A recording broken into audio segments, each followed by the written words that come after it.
la persona que nos falta en el transcurso. ¿Sí? Bueno, el día de hoy tengo el gusto de presentarles a una persona que finalmente no requiere presentación, el doctor Samuel Gallegos, que es aparte de un gran amigo, un referente en el área de la salud digital.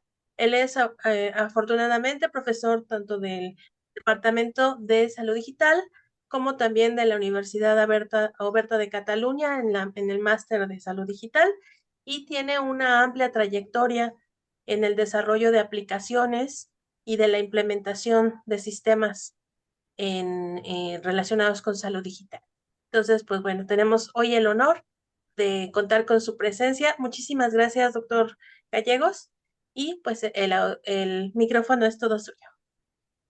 Muchísimas gracias por la invitación, doctora Magüina.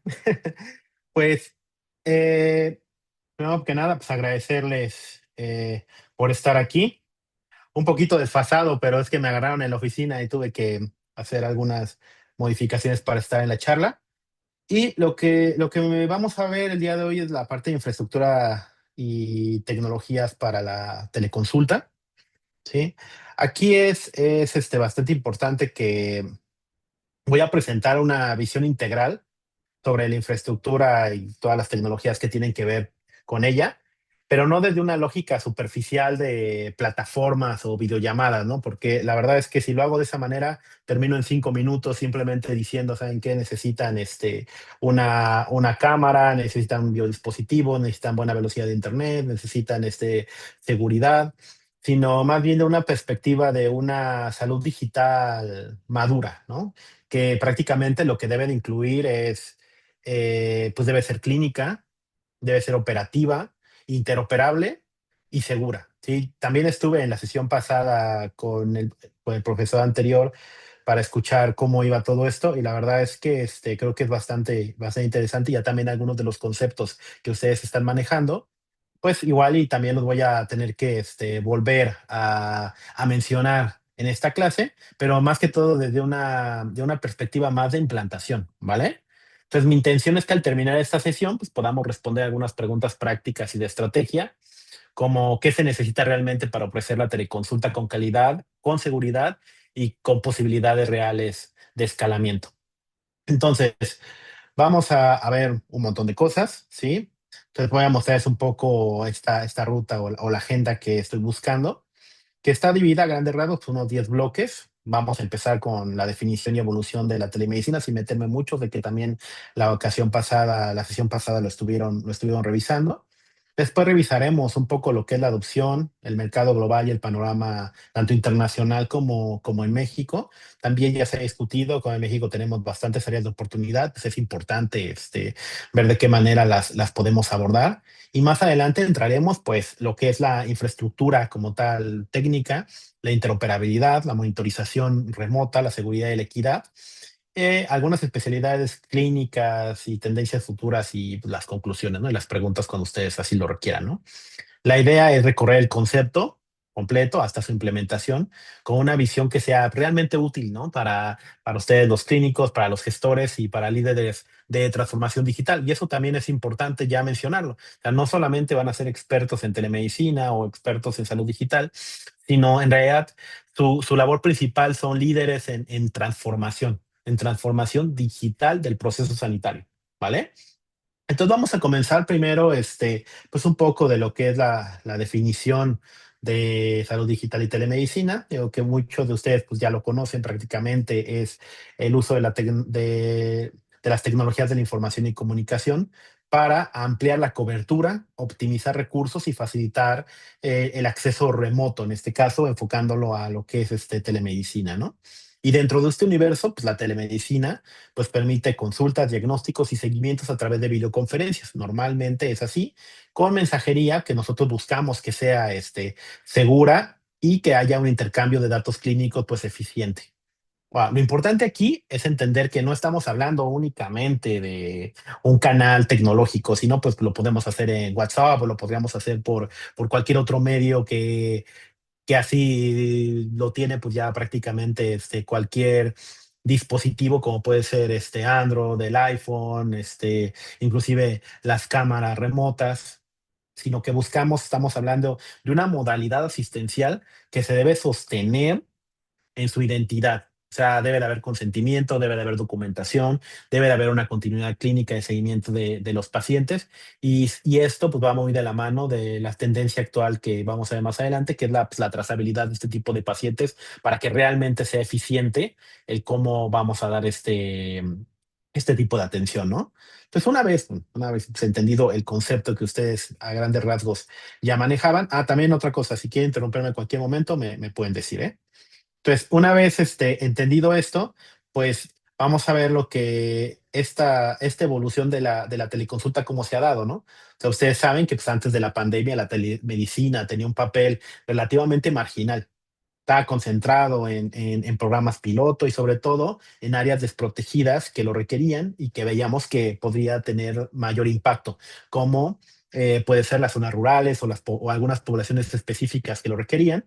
Y posteriormente, pues ante la crisis sanitaria de COVID-19, la atención virtual dejó de ser opcional y se convirtió en una necesidad pues operativa realmente importante, ¿no? A partir de ahí, su uso creció de forma acelerada y después pues se estabilizó y hoy ya no hablamos de una medida temporal, sino de una capacidad estructural del sistema, ¿no? Además, el mercado maduró lo suficiente para que el éxito ya no se mida únicamente como se hace de forma tradicional, como pueden ser pues, por volumen de consultas, sino también ahora pues, se mide a través de pues, la calidad, la integración y los resultados reales. Por eso hablamos ahí que, pues actualmente, más del 71% de los médicos utilizan la telemedicina de forma semanal y el éxito se mide por esta calidad, ¿no? Y también, pues las consultas de salud mental, que lo vamos a ver más adelante, pues representan la gran mayoría, más del 50% de este tipo de atenciones, dado que se ha visto que pues, hay una atención equiparable a hacerlo de de forma presencial. Entonces, bajo este contexto evolutivo, hay algo que debemos de revisar, que es el panorama global de la adopción en el mercado. Entonces, realmente, pues la telemedicina pues se ha consolidado como parte integral de la atención sanitaria. Sí es verdad que después del COVID bajó un poco lo que es su uso, porque bueno, regresó la parte presencial, pero llegó para quedarse y es algo que es muy importante y que ha quedado dentro de inclusive del colectivo, en la mente del colectivo de los pacientes que se atendieron de esta manera. Pues hoy vemos una adopción prácticamente sostenida entre médicos, entre pacientes y las organizaciones que lo están implementando. También hemos observado, pues, hay un crecimiento muy fuerte y significativo en la monitorización remota de los pacientes, especialmente en los pacientes crónicos o en pacientes que están posopera, con procedimientos de postoperatorio o personas de alto riesgo que por alguna razón pues no pueden ir directamente al hospital y la telemedicina sigue siendo una opción bastante viable para que su seguimiento sea el adecuado, ¿no? Otro dato clave que también menciono ahí es que la salud mental pues, sigue siendo una de las áreas de mayor peso y esto confirma cómo la atención virtual no solo es una solución tecnológica, sino ya se transformó en una respuesta funcional a las necesidades clínicas y operativas pues muy concretas, ¿no? Entonces realmente pues el mercado de los PRMs, que ahora lo vamos a llamar así en adelante, que es la monitorización remota de los pacientes, pues ha crecido con un ritmo bastante importante, un 27.5% anual, lo cual también es un área de oportunidad para pues, los innovadores que quieran subirse a la ola de este tipo de atenciones. Ahora, también pues tenemos que hablar que pues en el contexto de México, pues esto merece pues, una lectura bastante específica, ¿no? Esto sobre todo porque, bueno, como ustedes bien saben, pues México presenta una combinación pues muy interesante, por llamarlo de cierta manera, o compleja, ¿no? De, de cómo se gestiona la salud en este país. Y bueno, presenta pues oportunidades y retos, ¿no? Entonces, por un lado, pues sí existe un crecimiento del mercado digital, hay una alta penetración de dispositivos móviles y cada vez hay más ofertas de servicios virtuales que por parte de las aseguradoras, startups o proveedores de salud. Algunos de ustedes tendrán seguro privado, como AXA, Mafre o alguno semejante, digo, por mencionar algunos. ¿Sí?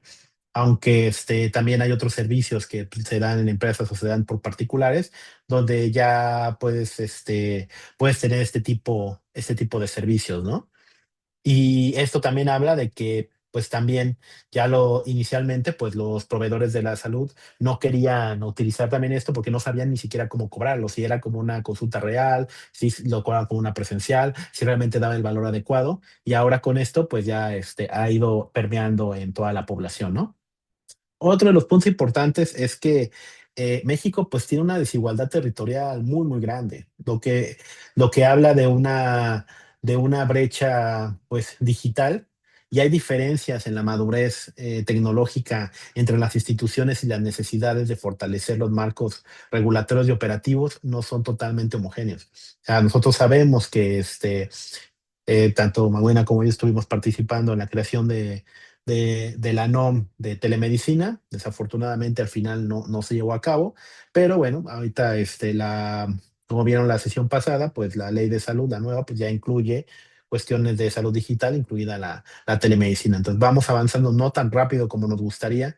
Yo que estuve viviendo allá en Europa y un par de años, y sí está bastante regulado, y sí ayuda muchísimo tener una muy buena regulación y una claridad para empujar este tipo de iniciativas. Entonces vamos poco a poco, te digo, insisto, no tanto como nos gustaría, pero tampoco estamos en un saco roto de en cual no podemos hacer innovaciones o no podemos dar este tipo de consultas, ¿no? Entonces, en otras palabras, pues realmente México pues tiene condiciones reales para expandir la telemedicina, pero su éxito nuevamente pues va a depender de cómo se diseñe y cómo se gobierne y se articule este sistema, ¿no? Entonces, realmente ya hay datos bastante interesantes, como el nivel de adopción en hospitales privados del expediente clínico electrónico, lo cual pues también ayuda a que si está el expediente clínico electrónico, tienes todas las redes, el internet, seguridad y esto, pues incorporar la parte de telemedicina, pues realmente será muchísimo más sencillo, ¿no? Yo espero realmente a que haya un impacto importante con la nueva Ley General de Salud Digital y con el nuevo órgano regulador de implementación de este tipo de tecnologías. Y justamente para entender esta como necesidad o capacidad de expansión, pues necesitamos pues irnos al sustrato digital del país.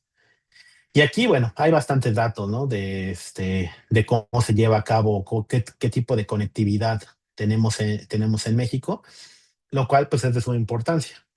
Trabajamos con tecnología, y la tecnología de telemedicina, de telesalud o de salud a distancia, al final pues requieren una conexión estable. Entonces, pues los datos de conectividad en México pues tienen una base digital pues suficientemente amplia, pues hay un 83.3% de penetración, pues lo cual habla de un crecimiento importante que abre las pautas para un crecimiento de la telemedicina. Siempre que tenemos una mayor conectividad, tenemos 3, 4, 5G, etcétera. Sí, esto habilita servicios porque pues tenemos la posibilidad de subirnos a esas comunicaciones con un ancho de banda más amplio, y también con las capacidades de tener alta definición y poder descargar o enviar documentación de una forma más eficiente, que realmente en la atención en tiempo real se agradece bastante, ¿no?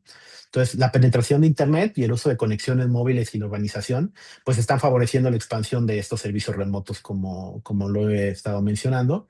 Sin embargo, bueno, sabemos que esta fortaleza no debe hacernos ignorar la otra cara del problema, que es que si nosotros vamos y estamos dentro de México, pues nos damos cuenta que pues, hay desigualdad en las zonas urbanas y rurales, y la diferencia, el acceso a los dispositivos, la velocidad, la privacidad y a veces hasta el soporte, ¿no? Porque a veces ustedes se van a dar cuenta cuando estén implementados este tipo de proyectos, de que compran algunos dispositivos, una cámara de inspección general, un otoscopio, alguna cámara, algún electro, o lo que se considera, dependiendo del tipo de especialidad, y a veces pues se descomponen por el uso, es normal, se les tiene que dar mantenimiento, y también deben de contar con un soporte adecuado para que puedan cambiar estos dispositivos y que sigan en el uso del día a día, ¿no? Se los digo porque ya me pasó. Entonces, tómenlo en cuenta, ¿sí? La conclusión es clara, ¿no? O sea, si existe realmente una base para crecer, pero aunque no es en condiciones homogéneas, pues sí, todavía es posible llegar a esto, ¿no? Entonces, esto nos lleva directamente a un punto crítico que hemos estado hablando, que son las barreras de equidad digital, ¿no? Entonces, realmente, pues la telemedicina lo que busca es cerrar estas brechas, pero también puede ampliarlas si no se diseña una perspectiva de equidad adecuada, ¿sí? O sea, no es solamente que vayas e implementes la solución, sino que también tienes que darte cuenta que hay algunos pacientes o algunas regiones donde puede ser difícil comprender este tipo de servicios. A veces tienes que utilizar información o internet satelital, o a veces requieres banda ancha, y a veces los dispositivos son limitados. Y una de las cosas que nos debemos de enfrentar y que es interesante, ¿no? Porque pues estamos hablando de aquí pues, de tecnología, ¿no? Que a lo mejor ustedes dicen, no, pues es que hablemos de cámaras y eso, pero realmente hay un pacto muy fuerte cuando vas a esas comunidades o vas a otras regiones, y la alfabetización digital es muy poca, donde le tienes que enseñar a la gente a utilizar este tipo de dispositivos, y sobre todo, pues a veces esta falta de concientización de que no se te van a perder los datos, o de que no van a utilizar de forma errónea este tipo de videos que tú estás utilizando. Entonces hay obstáculos también culturales y dificultades lingüísticas. Igual les puedo contar de uno de los proyectos ahí que estuvimos intentando realizar aquí en México. Al final no se logró por cuestiones meramente operativas, pero estábamos buscando ahora con lo de la inteligencia artificial, pues poder utilizar eh, traducción en tiempo real con inteligencia artificial para poder comunicarte pues en náhuatl, en otomí, en todas estas lenguas indígenas, y que eso facilitara pues la dificultad lingüística que esto pudiera traer, y también pues dar charlas y pláticas sobre obstáculos culturales que nosotros pudiéramos tener, sobre todo pues uniéndose con los chamanes, con las matronas, con la gente que con los líderes, para pues también ayudar y intentar de que esto tenga un impacto real, ¿no? Entonces, en un país como en México, pues esto no es un detalle menor. Insisto, deben de tomarlo en consideración siempre que en dónde están parados, con quién están hablando, con quién se deben implementar. Y significa que la infraestructura tecnológica debe de ir acompañada, es muy importante esto, debe ir acompañada de un diseño accesible, ¿sí? De capacitación, de acompañamiento y de sensibilidad, pues, contextual, ¿sí? Si no hacemos esto, lo más probable es que fracasen, y corremos el riesgo de construir servicios digitales que realmente solo para quienes ya estaban mejor posicionados, ¿sí? Y vamos a aumentar la equidad, ¿sí? Porque la gente que sí esté sensibilizada, que no tenga esta parte cultural, que sí esté bien capacitada, va a decir, bueno, perfecto, pues sí lo uso, ¿vale? Pero y la gente que no, pues simplemente no lo va a hacer. Entonces ya ni va a ir en presencial y tampoco va a ir en virtual, ¿no? Entonces hay que implementarlo de forma correcta, ¿no? Entonces, y además, pues de la equidad, hay otros componentes esenciales que en México, pues estamos pues, ahorita bastante atrasados en comparación con otros países inclusive de América Latina, ¿no?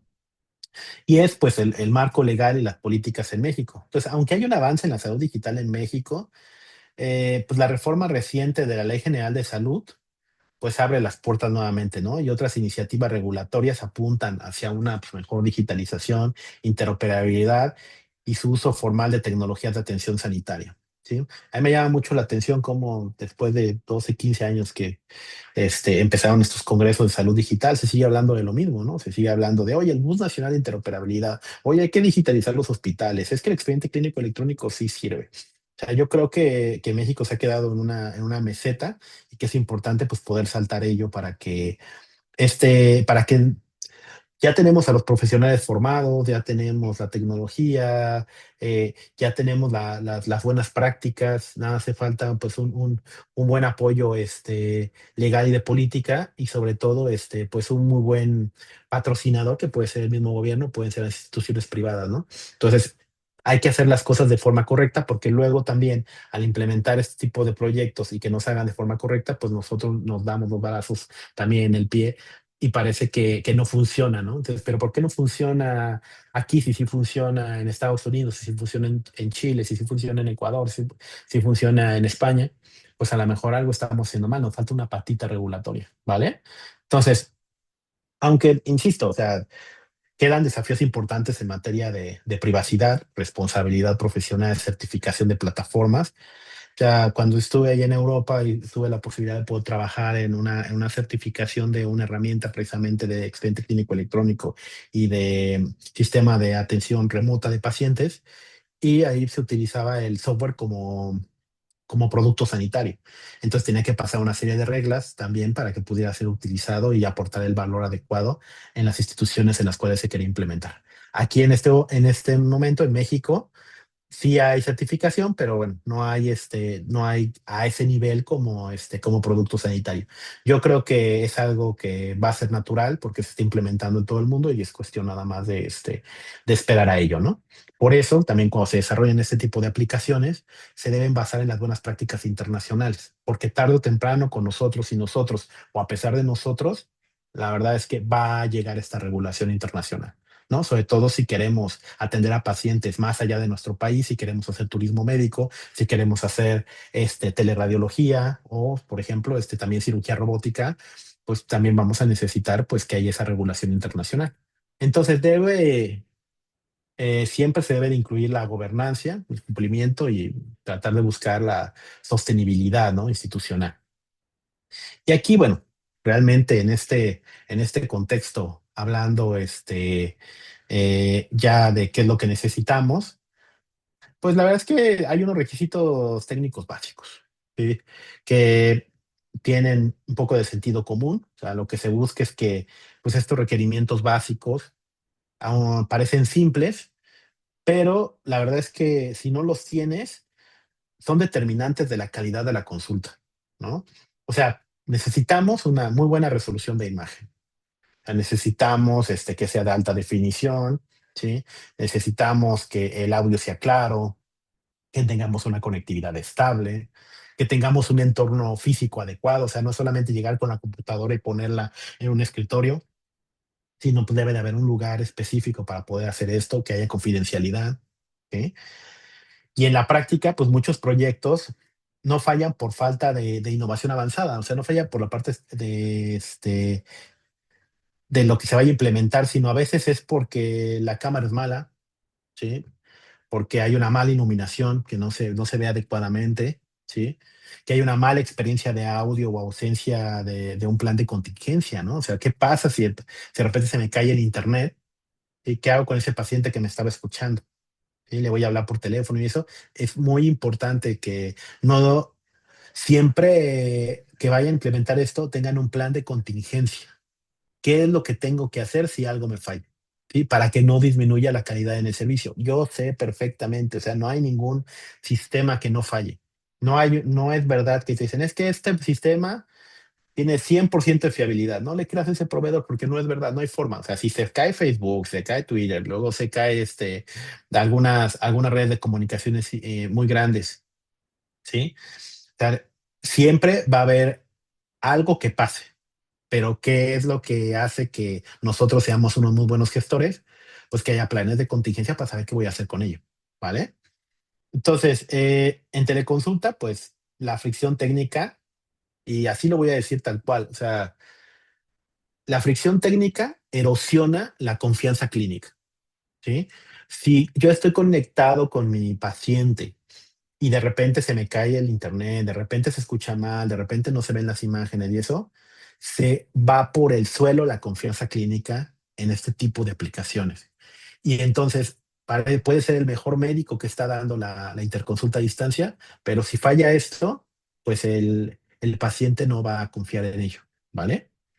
Entonces, por eso la base mínima debe ser pues robusta, ¿sí? Predecible y realmente fácil de usar, ¿sí? Entonces, y bueno, voy a hacer una pequeña pausa aquí. O sea, una vez cubiertos estos elementos básicos, pues podemos pensar ya en un siguiente nivel de madurez, ¿no? Donde ya podemos meter un poco más de equipos avanzados, ¿sí? Donde pues ya habrá como otro tipo de periférico, ¿no? Hasta ahorita, ¿alguna duda, alguna pregunta? ¿Vamos bien? ¿Se ha entendido? ¿No se ha entendido? Todo muy bien, muchas gracias. Todo bien, doctor.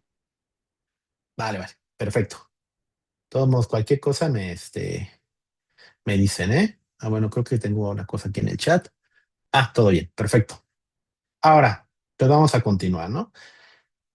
Ahora, ya que tienen lo básico, es muy importante ver qué otras cosas ya se pueden incluir, ¿no? O sea, siempre que ya tienes como la base, pues puedes subir más servicios.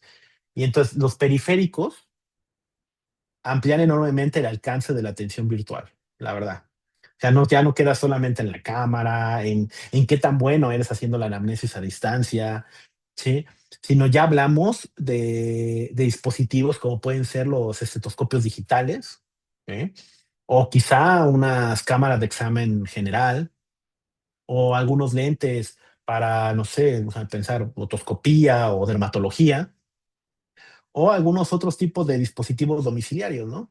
¿Sí? Como pueden ser ya la parte de los relojes inteligentes, las cámaras que ya tienen inteligencia artificial y van siguiendo al paciente, eh, dispositivos que miden la calidad del ambiente para pacientes asmáticos, ese tipo de cosas, ¿no? O sea, ya podemos habilitar otras cosas.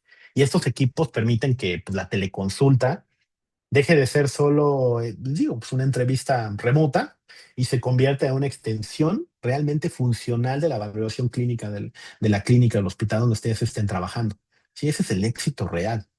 Sin embargo, bueno, pues sabemos que el valor real aparece únicamente cuando estos dispositivos pues se integran con protocolos clínicos y con flujos de respuesta.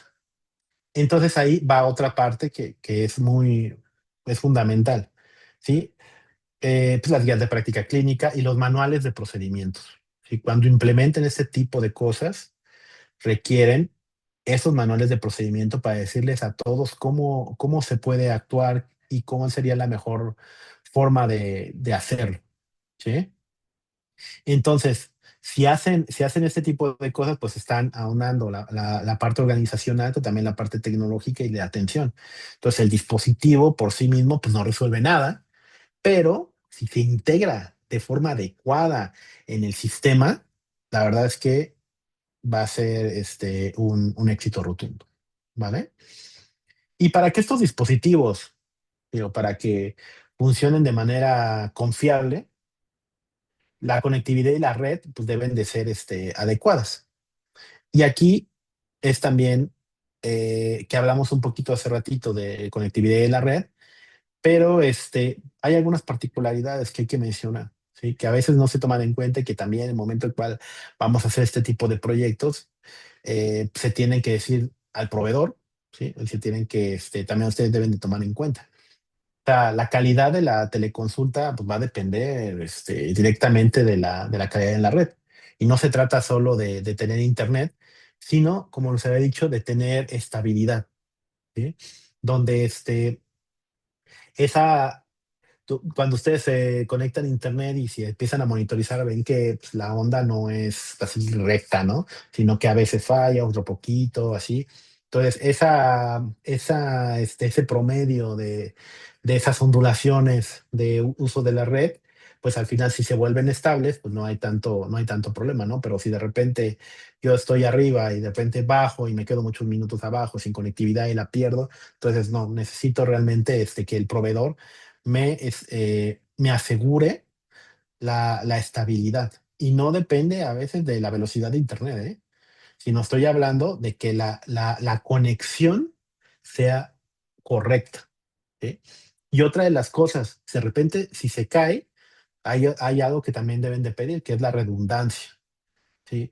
Que si se cae una red, pues la otra, por ejemplo, deben tener dos, si se cae una, pues se eleve la otra, o estén en paralelo para que de esa manera pues siempre tengan conectividad garantizada, ¿sí?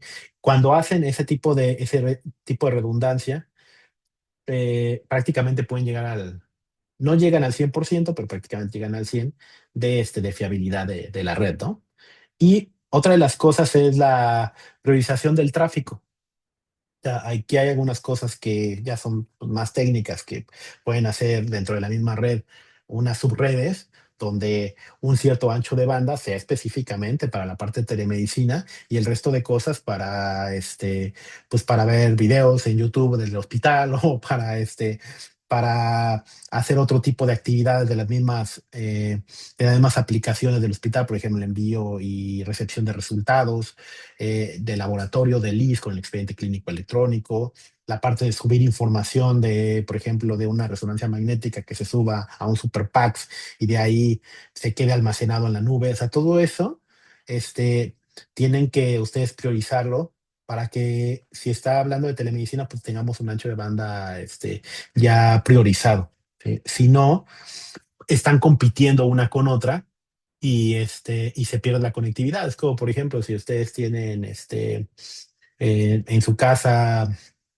hijos, familiares, y de repente resulta que están trabajando, están haciendo una videoconferencia, y de repente hay tres, cuatro teles, uno está jugando el Xbox, el otro está jugando el PlayStation, el otro está viendo Netflix en alta definición y eso, y de repente dice, "Oye, como que me está fallando el internet". Lo que pasa es que están consumiendo mucho ancho de banda, ¿vale? Entonces, ya, simplemente me detuve mucho en eso porque es importante, ¿no? Y otra de las cosas, pues, es la protección de la transmisión, que eso también, pues, lo vamos a ver más adelante, pero esto de ciberseguridad es fundamental. Entonces, en contextos de riesgo o de una complejidad clínica, una red mal diseñada puede comprometer la continuidad asistencial, ¿sí? Eso es con lo que quiero que se quede. Y pues con esto, bueno, con hardware y conectividad definidos, la verdad es que tenemos que ver la decisión del software y plataforma que nosotros vamos a utilizar. Ahora, realmente, pues la telemedicina tiene ya bastante tiempo, está bastante consolidada y hay muchas, muchas, muchas aplicaciones. Sí, hay muchas plataformas de teleconsulta. ¿Sí? Ya tenemos a grandes rasgos, aquí se la resumo en tres, pero en realidad hay más, ¿no? O sea, pueden ser integrados, que estos son los que más me gustan porque te permiten estar con el expediente clínico electrónico y también pues, eso hace que tenga interoperabilidad y puedas obtener la información clínica de los pacientes que después te sirve para la toma de decisiones en el sistema de telemedicina. Y si además le subes un sistema de apoyo a la decisión clínica, pues la verdad es que esto se vuelve una cosa maravillosa, ¿no? Entonces, integrado con el expediente clínico electrónico, con ese intercambio bidireccional y con experiencias unificadas, una pasada, ¿sí? La otra, pues es independiente, que es la que menos me gusta. ¿Sí? ¿Por qué? Porque hay algunas cosas que tiene el expediente que a lo mejor nos pueden servir para dar un mejor seguimiento. Pero bueno, es una aplicación de video y mensajería y se complementa con la documentación manual o electrónica que tenga dentro de su sistema o un sistema híbrido, ¿no? Donde que no esté directamente integrado en la tripa, por decirlo, del expediente clínico electrónico, pero sí tenga la capacidad de integrarse a través de interoperabilidad con ese expediente clínico centralizado, ya sea a través de una API o a través de algún tipo de conexión. Entonces, no todas las plataformas deben debemos de tener conciencia de ello, sirven para todos los contextos. Es por eso que debemos de hacer un análisis minucioso del tipo de tecnología que vamos a seleccionar. ¿Sí? Hay algunas guías que manejaba el CNTEC en su momento, ¿sí? O hay proyectos también internacionales donde te dice, mira, debes de tener una cámara de inspección general, debes de tener buen internet, y es un listadito que más o menos te puede guiar y también que sepas bajo o cuál va a ser el contexto nuevamente en que lo vas a utilizar. A lo mejor vas a hacer simplemente telepsiquiatría o telepsicología, pues a lo mejor en este momento no necesitas una cámara de inspección general que te va a costar unos cuantos miles y vas escalando y vas haciendo tu plan de implantación escalonado, ¿sí? Entonces, a nosotros nos encanta decir, bueno, es que a mí lo que me gusta es hacerlo todo rápido. Entonces nosotros en tecnología y en este tipo de implementaciones le llamamos implantaciones Big Bang, ¿sí? Que son todos al mismo tiempo y generalmente, como su nombre lo dice, explota todo. Lo mejor es hacerlo de forma consciente y hacerlo de forma escalonada, ¿sí? Y entonces, bueno, pues la decisión correcta, también no se deben de subir a las modas ni por apariencia visual. Esa es otra. ¿Sí? Hay unas aplicaciones que se ven muy bonitas, pero hay que investigar muy bien la funcionalidad que hay detrás, ¿sí? Que cubra la necesidad. Por eso, ustedes necesitan conocer muy bien el negocio. No el negocio hablo de dinero, sino hablo del proceso que ustedes van a implementar. Necesitan conocerlo muy bien, porque gracias a ese conocimiento funcional del proceso, ustedes pueden inferir cuál va a ser la aplicación que mejor se adapte a esa necesidad, ¿sí? Y bueno, pues la decisión correcta se debe de tomar, como lo digo, pues por un ajuste clínico, operativo y de integración. Y además hay otras cosas que deben tomar en cuenta, ¿no? Que la plataforma pues debe de permitir adaptación y programación. Sí, a ver, nos encontramos en Latinoamérica y la estandarización de los procesos sanitarios no es siempre la misma. No es como, por ejemplo, en Estados Unidos, donde tú dices, no, mira, todos van a funcionar como John Commission. Y entonces tú vas a un hospital y tienes un software y nada más lo replicas y lo copias y lo pegas prácticamente. Bueno, todavía sí siendo no es así, ¿no? Pero digo, para facilitarle el aprendizaje de esto, es imagínate que tengo esta caja y como todos los hospitales funcionan de forma muy, muy, muy, muy semejante, pues me más sencillo nada más tomar la caja del software e irlo implantando.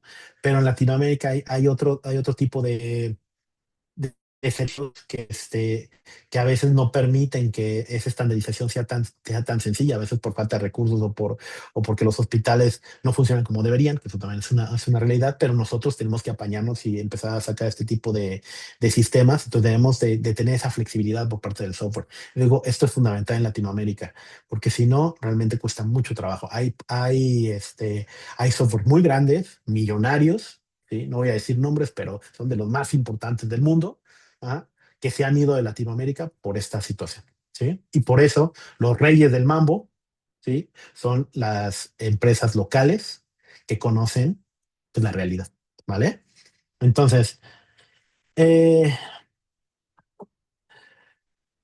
y precisamente ya para cambiar este tema, o sea, ya aparecen algunos conceptos que también quiero mencionar, que es la parte de interoperabilidad, ¿sí?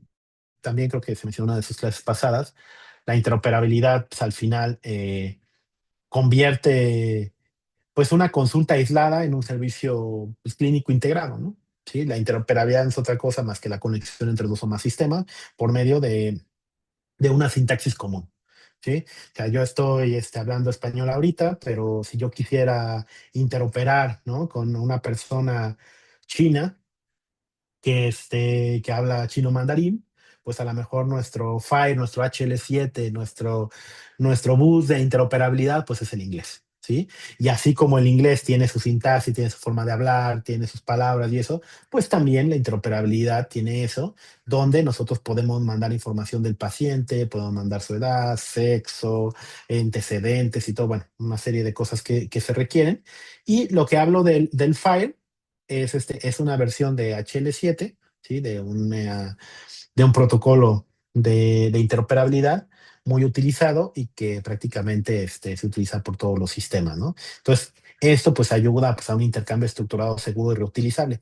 ¿Por qué metí FAIR aquí? Porque ya me pasó en un proyecto, me dio mucho coraje, que, que, este, que resulta que, pues, queríamos hacer una conectividad, una conexión entre dispositivos, entre un hospital y otros sistemas, y resulta que el proveedor nos dice, no, es que sí es interoperable, pero lo que no me dijeron es que me iban a cobrar una licencia por hacer esa conexión, ¿no? Simplemente por habilitarme los puertos. Entonces, pues eso encareció el proyecto.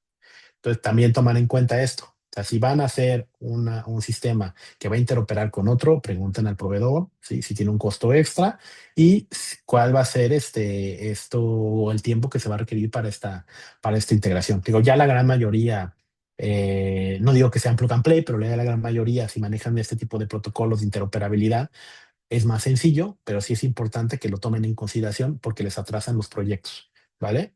Entonces esto pues facilita la integración como les decía, ¿no? Del expediente clínico electrónico, plataforma de teleconsulta, dispositivos, portales del paciente. Y esa gran ventaja de la interoperabilidad, la verdad es que evita algo que nosotros llamamos las islas de información, ¿sí? Donde, pues por un lado está otro, y a la hora que quieres hacer la conexión, pues no lo hay, ¿no? Quizás si me voy fuera de telemedicina, si me voy a los sistemas de información en salud, una de las cosas que evidenció el COVID es la alta ineficiencia de interoperabilidad que tenemos entre sistemas, ¿sí? Porque cuando queríamos la información real en tiempo real para poder hacer una predicción adecuada de cómo se estaba moviendo esto, pues nos dimos cuenta que no hay, que no estaba tan bien como se creía, ¿no? Ahora, no es para tirarse a llorar, sino simplemente, ya ahora que está identificado el problema y para que no vuelva a suceder, pues hay unas grandes inversiones, por ejemplo, en los fondos europeos para crear una interoperabilidad a nivel europeo, y también algunos otros países en Latinoamérica y Estados Unidos están haciendo lo propio, ¿no? Sí, para que esta conectividad sea muchísimo más sencilla. Y pues en salud digital, eh, no es solo elegancia técnica, ¿no? Por decirlo de cierta manera. Recuerden, siempre basarnos en el proceso. Es continuidad clínica. Y una vez que, pues que nosotros ya tenemos esta integración, ¿sí? Esta interoperabilidad, hay algo que está ahorita muy en boga, ¿sí? Después de la era post-COVID, que es la monitorización remota de pacientes. A lo mejor alguno de ustedes ya conozca el término de PRM, inclusive ya hay productos que se llaman así, ¿verdad? PRMs, que lo que hacen es la monitorización remota de pacientes, dado que pues, ya no solamente conectarte así, sino tener ya una lógica de cuidado, ¿no? Seguimiento, alertas, biodispositivos, tener esa capacidad de tener más información sobre el paciente y hacer una medicina más personalizada, ¿no? Y la verdad es que cuando yo empecé a ver este tipo de sistemas, parecía hasta magia, ¿no? O sea, la verdad es que es increíble, pero sí requiere pues una alta conectividad, ¿no? Un Internet de las cosas, pero el paciente se monitoriza de una forma increíble, ¿sí? Obviamente, también el paciente puede decir que pues, la confidencialidad de la información, y eso por eso pues, tenemos que tener pues, la suficiente seguridad, compliance y todo este tipo de cosas como para que pueda ser útil, ¿no? Sin mermar pues, la confidencialidad del paciente. Pero pasamos o sea, de conocer al paciente únicamente con la telemedicina normal en una sola pues consulta puntual, a seguir algo que es la piedra angular de esto, que es el comportamiento clínico que tiene el paciente entre las visitas.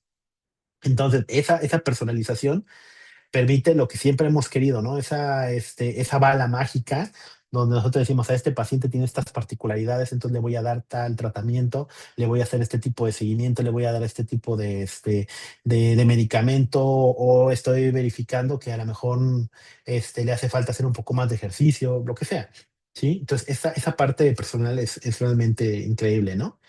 Y esto es especialmente útil en pacientes donde cuesta mucho trabajo su seguimiento, su monitorización y sobre todo el apego terapéutico.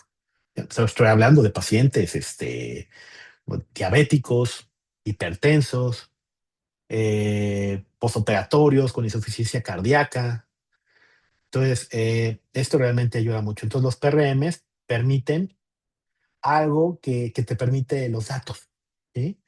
Que, que es esta anticipación, ¿sí? Esa predicción, ¿sí? De deterioros, mejorar la adherencia y pues en consecuencia reducir las hospitalizaciones, ¿sí? Que aquí también es importante, ¿no? O sea, esto sobre todo pues para hospitales y para ministerios de salud que buscan la promoción y prevención de la salud de la población, ¿sí? Cosa muy diferente a los hospitales privados. Los hospitales privados es un punto y aparte, porque el hospital privado hacer una empresa que da un servicio, ese servicio se llama salud, ¿sí? También hay ganancias, es un negocio, ¿sí? Y la prevención a veces no le llena los quirófanos como les gustaría, ¿no? Que es de donde el quirófano es donde más se saca dinero del hospital privado. No lo digo yo, lo dicen las estadísticas, pero hay que ser realistas en el momento en el cual estamos implementando también este tipo de soluciones, en qué tipo de instituciones, ¿sí? Las instituciones públicas son más asertivas al momento de hacer la promoción y la prevención que los hospitales privados. Y otro de los actores que está muy interesado en hacer promoción y prevención a través de este tipo de sistemas, hablamos hace ratito de las aseguradoras. ¿Sí? Las aseguradoras les interesa muchísimo porque también eso pues disminuye la siniestralidad y eso permite que el paciente esté más sano y pues que no haya tantos gastos de este tipo, ¿no? Entonces, es importante, aquí que queda muy claro que a pesar de que vamos a tener una gran cantidad de datos y vamos a hablar de Big Data, este tipo de cosas, pero no se trata nada más de medir por medir. O sea, se tiene que medir cosas que sirvan, ¿sí? No se tienen que perder en el mar de información, tienen que sentarse a pensar muy bien cuáles van a ser esos KPIs, esos indicadores que aporten valor clínico, ¿sí? Y se van a dar cuenta que a lo mejor tienen una gran cantidad de información, pero en este momento nada más necesitan, lo van recabando, pero a lo mejor solamente necesitan un par, ¿sí? O un cierto segmento de esa base de datos para aportar valor en el proceso que quieren implantar. Entonces, el dato solo genera valor si existe una regla clara de la revisión y se debe de documentar, ¿vale? Y para que esta pues, monitorización realmente exista, pues se necesita pues un ecosistema más amplio. Entonces aquí ya entra de la mano un poco de los que son los biodispositivos, los que son el Internet of Medical Things, ¿sí? O el Internet de las cosas médicas. Y aquí pues realmente estos wearables, este ecosistema de IoMT, pues se ha ampliado enormemente la capacidad de observación clínica fuera del hospital. ¿Sí? Ya vieron, ¿no? Pues hay un montón de cosas. Hay relojes inteligentes, parches, monitoreos continuos, ¿qué más hay? Sensores domiciliarios. eh, y su valor realmente no está solo en medir, sino que conecta estas mediciones con sistemas clínicos, algoritmos de análisis, decisiones asistenciales, y cuando hablamos de este tipo de dispositivos, en realidad estamos hablando de pues una nueva relación que hay entre el hogar del paciente, los datos y el sistema de salud. Nada más que, a ver, aquí sí hay un paréntesis, que tengo entendido que también se habló la clase pasada, que era, pues, de qué tanto es tantito, qué le voy a hacer caso, ¿no? A ver, hay dispositivos que son de calidad médica, ¿sí? De grado médico, ¿sí? Que pueden conectarse y tienen la fiabilidad, tienen la accesibilidad, la especificidad que se requiere para que con esa información nosotros podamos tomar decisiones. ¿Sí? No es lo mismo tomarte con un esfigmomanómetro que a lo mejor tomarte con una pulsera de un reloj inteligente. Claro, eso también hay que medirlo. Pero también depende del sapo o la pedrada. ¿Qué es lo que quieren hacer ustedes? Porque a veces no es solamente decir, es que no es un dispositivo y no tiene la suficiente fiabilidad, ¿sí? Pero es el único que tiene el paciente. Pero si yo uno ese dato en concreto, a lo mejor sin tanta fiabilidad, pero lo uno con información real de mi expediente clínico electrónico, con información real de otros dispositivos, con seguimiento de ese paciente, con mis entrevistas, con lo que yo le ponga y que le estoy dando seguimiento a ese paciente, pues a lo mejor ese valor en concreto sí me puede ser útil. ¿Sí? Entonces, ¿qué es lo que hay que hacer? Es hacer un muy buen sistema, una muy buena minería de datos, una muy buena toma de decisiones, unos muy buenos indicadores, ajá, y medir. Y empezar a medir y empezar a verificar los umbrales. Por ejemplo, ahorita estoy trabajando en un software de visión artificial. Entonces, es visión artificial para pacientes en la unidad de cuidados intensivos, en un hospital en América del Sur. Entonces, ¿cómo funciona esto? Digamos que tengo una cámara arriba del paciente. Digamos que es una especie como de Kinect. No sé si recuerdan el Kinect el Xbox que te podían mover. Y entonces se crea un esqueleto virtual. ¿Sí? ¿Por qué decidimos esqueleto virtual y no la imagen como tal? Por confidencialidad. ¿vale? Entonces, al crear el esqueleto virtual no estoy viendo directamente al paciente, sino interpreto a través de la visión artificial ese esqueleto. Y de ahí yo voy moviendo y voy viendo los umbrales. ¿Para qué es esto? Por ejemplo, para pacientes que se quieren extubar, ¿sí? Que se sacan el tubo directamente, pacientes que tienen una movilización, no tienen una movilización tan continua y van a hacer úlceras de presión, ¿sí? O pacientes que empiezan a recuperarse y salen de la sedación y a veces se levantan y se caen para riesgos de caída, ¿no? Entonces, cuando empezamos a ver los umbrales, nos dimos cuenta que a veces nos daban hasta el 50%, ¿no? Dices que 50% no es nada, porque es como tirar es como tirar una moneda, eh, es azaroso, ¿no? No podemos entrar en lo azaroso.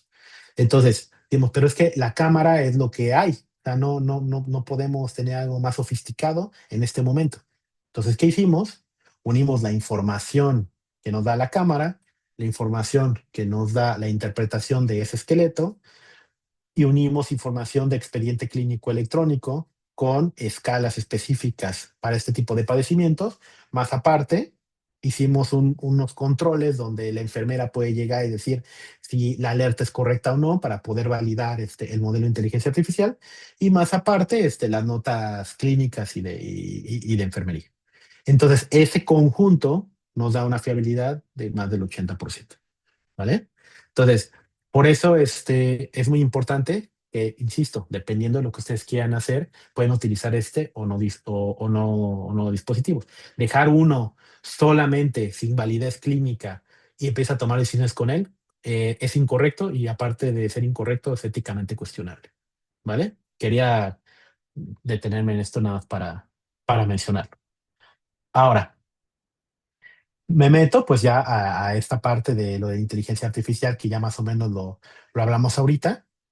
Entonces, yo he trabajado mucho con inteligencia artificial, ¿sí? Metiéndome a las tripas, no solamente por trabajos que he estado realizando en empresas donde estoy, sino también en emprendimientos que he hecho. Ahorita tengo un sistema de precisamente de telemedicina, tiene varios agentes dentro, reconoce la voz y aparte pues tiene una base de conocimiento donde analiza la información y te dice pues la guía de práctica clínica que te gustaría, ¿no? O inclusive te puede sugerir este, qué medicamentos o qué seguimiento le tienes que hacer al paciente, ¿no?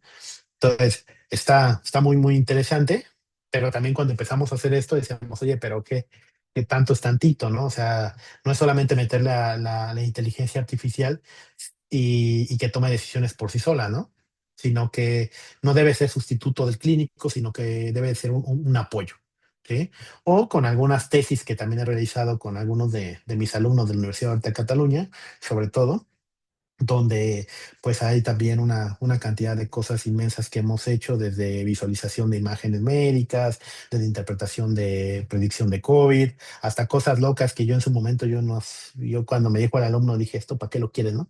Que es por ejemplo, y se hizo una aplicación nos prestaron la supercomputadora de Málaga, donde tú tienes la, tú tienes un paciente que tiene algún padecimiento en piel, ¿no? Entonces, como decimos en México, queríamos que se fuera por la sombrita, ¿no? Entonces se hizo Google Maps donde tú le decías, a ver, voy del punto A al punto B. Y si este paciente tenía ese problema de piel, te iba marcando la ruta, pero la ruta por la sombrita.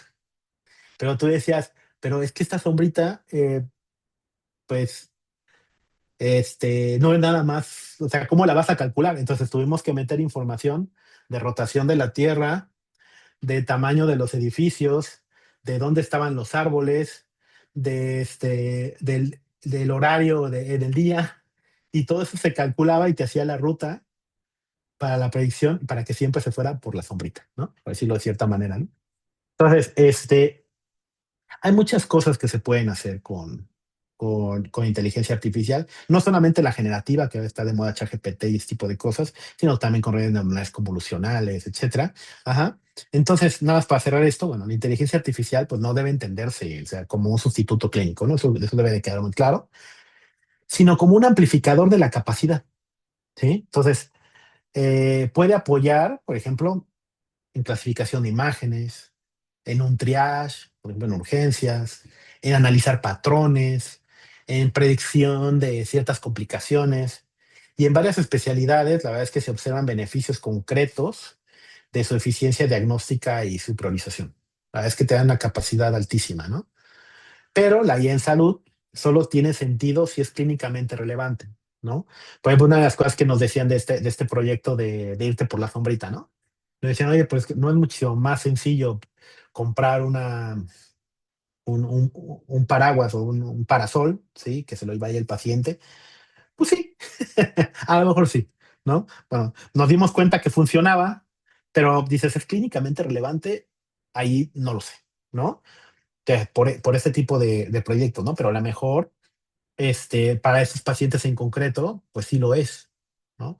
O a lo mejor yo quiero implementar este tipo de tecnología para telemedicina para que me diga los tipos de patrones. Entonces, por ejemplo, una de las cosas que cuando estábamos haciendo el software que estoy haciendo de emprendimiento era, a ver, a mí me gustaría saber si el paciente tiene algún problema emocional o si solamente por su gesticulación. Sí, porque yo no lo estoy viendo directamente, pero su cámara sí. Entonces, si yo analizo las imágenes de ese paciente y también a lo mejor su texto, cómo escribe, cómo está hablando, ¿ah? Y entonces, y decidimos hacer un mapa de, de sentimientos. Entonces, cuando termina la consulta, te dice, mira, pues el paciente estaba contento, el paciente estaba molesto, el paciente, ese tipo de cosas, ¿no? Entonces, a lo mejor algo muy, muy sencillo, pero que sí aporta valor y dices, pues igual y necesito abordarlo de una forma diferente y te da retroalimentación también clínica, ¿no? Ya me voy a saltar esto porque aquí yo me meto y me enrollo en lo de inteligencia artificial, ajá, que no es el tema de ahorita, ¿no? Entonces, ya una vez que están con lo de telemedicina, pues hay otras cosas, ¿no? La seguridad y el riesgo de la teleconsulta, aquí es fundamental que, que deben de tomar en cuenta que hay una alta posibilidad de un ataque del sistema de salud. O sea, que debemos de proteger los servidores institucionales y los dispositivos personales, la red doméstica, las nubes, los portales, los canales de comunicación. ¿Sí? Esto es súper común. ¿Sí? O sea, no solamente que llegues tú con el sistema, es que tú te montas a una infraestructura de Ministerio de Salud hospitalaria. Ajá. Entonces, o a lo mejor estás dando esto en casa, no sé, pero no tienen ni idea cuántas, cuántas sorpresas nos hemos llevado. En la empresa donde laboro, hacemos un servicio gratis a los hospitales, ajá, que es hacking ético. Entonces, tú vas al hospital, llevas pues a uno de los hackers que tenemos en la compañía, ajá, que son los que se dedican a seguridad, ¿sí? Aunque bueno, luego la palabra hacker no gusta mucho, ¿no? Ajá. Pero recuerden que el hacker no es el malo, ¿no? Sino es el cracker el que realmente hace cosas malas. Pero bueno, eso es otra cosa. Entonces, vamos al hospital y en el hospital nos conectamos a la red y pasamos todas las herramientas y nos encontramos con muchas vulnerabilidades a nivel de red, ¿no? Que prácticamente hay gente que puede conectar, no sé, quiere trabajar, está su computadora y tiene un cable de red y se conecta a la red del hospital y accede a los servidores del hospital. Algo tan sencillo o eso, ¿no? O algo tan tonto como ya las claves, ¿no? 1, 2, 3, 4, ese tipo de cosas que siguen sucediendo, ¿no?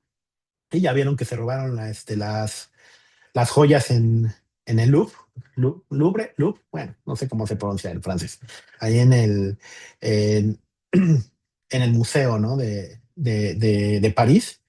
Y no sé si vieron, pues las claves eran una cosa así, 1, 2, 3, 4, una cosa así. O si se quieren ir a ciencia ficción, ¿sí?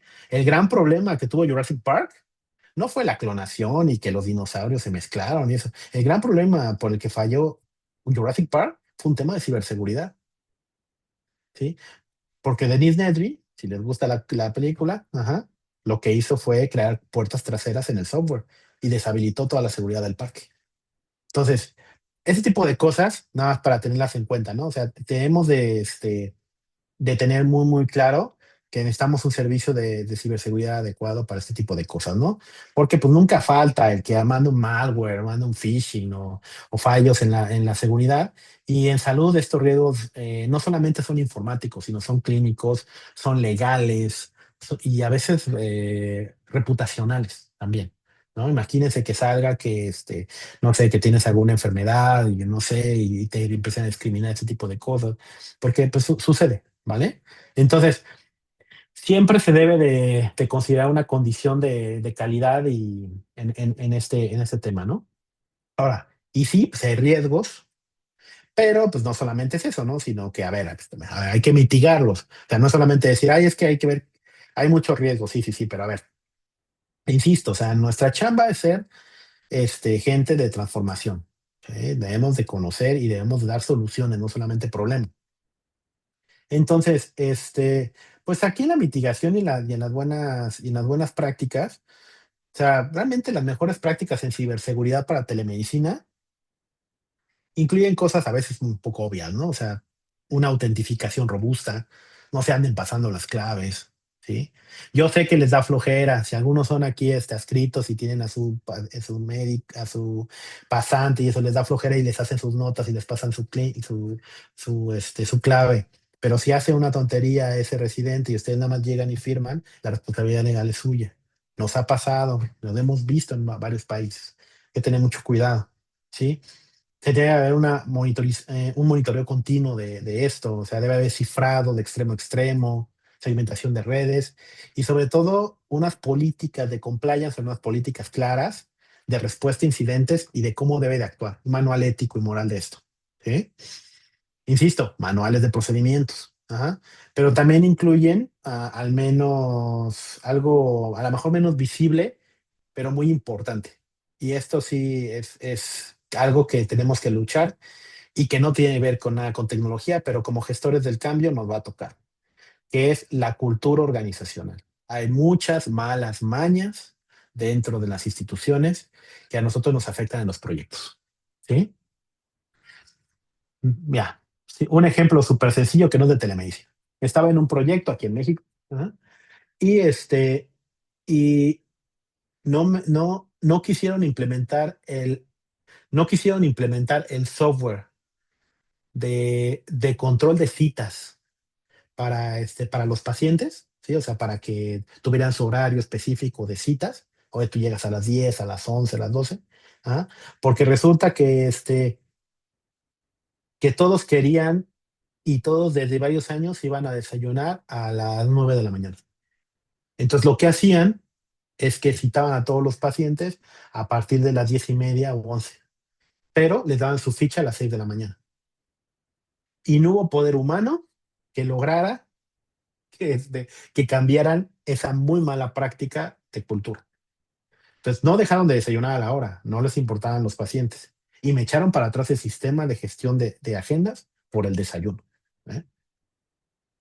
Simplemente, por ahí lo dejo. Entonces, cultura organizacional, gestores del cambio, chicos, tenemos que ser muy proactivos en eso. Hay que hacer una gobernanza adecuada, hay que hacer una formación del personal y hay que tener disciplina operativa, que son importantes para que estos tipos de proyectos, no solamente telemedicina, sino cualquiera que quieran implementar. ¿Sí? Una institución segura no es la que compra las herramientas y la que se gasta la pasta, sino la que diseña adecuadamente qué va a implantar y tiene control sobre ello, ¿vale? Otra de las cosas, bueno, pues que tiene que ver, pues es pues la privacidad, ¿no? El cumplimiento de ello. Y aquí, pues prácticamente, el cumplimiento normativo que se debe seguir. Busquen que el proveedor tenga HIPAA compliance, que utilice el GDPR, que es la protección de datos personales, que en México también lo tenemos. Y en México, pues la discusión sobre privacidad y manejo de datos clínicos es especialmente importante, ¿no? Para entender la privacidad y esto pues, no significa un freno a la innovación. O sea, no es que no quiero que compartas nada, sino que realmente nada más hay que tomarlo en consideración, ¿vale? Y después de la seguridad y de la privacidad, Otra de las cosas que deben de tomar en cuenta en este tipo de proyectos, que insisto, sigue siendo no tecnológico, pero es muy, muy importante, es la evaluación. Entonces, la evaluación no puede ser por intuición, así yo creo que tiene que hacerse. En la OMS y en otras instituciones han propuesto marcos estructurados eso se pueden meter directamente. Hay varias herramientas de la OMS para tener una visión estratégica y un análisis de este ecosistema para una gestión del cambio adecuada. Y es muy valioso que ustedes que lo tengan ya en mente cuando vayan a implantar esto. Y al mismo tiempo que están pensando en la Cámara de Inspección General, deben de pensar cómo van a medirlo y cómo van a evaluar ese impacto de esta intervención en salud digital que están haciendo. ¿Por qué? Porque eso les va a dar la pauta a la continuidad. Porque si aporta valor, se va a quedar. Y obviamente, ¿quién lo implementó? Pues lo implementaron ustedes. Y entonces, pues también hay continuidad laboral, ¿no? Que también nos interesa muchísimo. ¿Vale? Ajá. Obviamente, pues lo que ya hablamos aquí ya me voy a empezar a ir un poquito más rápido. Equidad y alfabetización digital, que era lo que nosotros ya estuvimos hablando de estos pacientes de esta, que yo tengo que saber en dónde me encuentro para implantarlo de forma adecuada. Y donde ya una vez que tengo esto, debo de saber cuál va a ser mi modelo de negocio y quién me lo va a financiar. Eso también es muy importante, ¿sí? O insisto, continuidad, porque la telemedicina depende de cómo se financia y de qué modelo de negocio lo soporta. Porque existen modelos que a lo mejor pueden ser muy caros si ustedes compran los sistemas, pero pueden buscar otras alternativas. Y eso también se los digo. O sea, hay a veces que hay suscripciones, ¿sí? Donde pueden subirse a este tipo de sistemas a través de la nube, hay pago por consulta, hay unión con las aseguradoras que tanto he hablado ahora, estos esquemas híbridos. Y en México, la verdad es que por el tipo de servicios que luego damos y los modelos de suscripción han mostrado un crecimiento realmente importante, ¿no? Se ahorran mucho, tienen modelos en la nube que realmente están impactando en la forma en la cual se está dando este tipo de servicios, ¿no? Entonces es comprender el costo total, que esto también, o sea, no es solamente tecnología, porque a ver, ¿cuánto me va a costar la plataforma? ¿Cuánto me va a costar esa integración? ¿Quién le va a dar soporte? ¿Tengo que capacitar a alguien para que me lleve a cabo esto? ¿Tengo una mesa de ayuda en el hospital o tengo que subcontratarla o yo soy la mesa de ayuda y me voy a volver loco? Ajá. ¿Qué dispositivos voy a comprar? ¿De qué tipo son? Otra cosa también muy, muy tonta, pero muy cierta, cómo se usan, ¿sí? También es muy importante, tengo que capacitar a mi gente cómo uso ese sistema, ¿no? Y no solamente el software, sino también el aparatito que le voy a poner. Entonces, si no se calcula esto, si realmente no se calcula esto, la rentabilidad puede parecer engañosa y les pueden echar para atrás los proyectos, ¿no? Entonces, y con esto, pues realmente hay muchos casos que se pueden utilizar.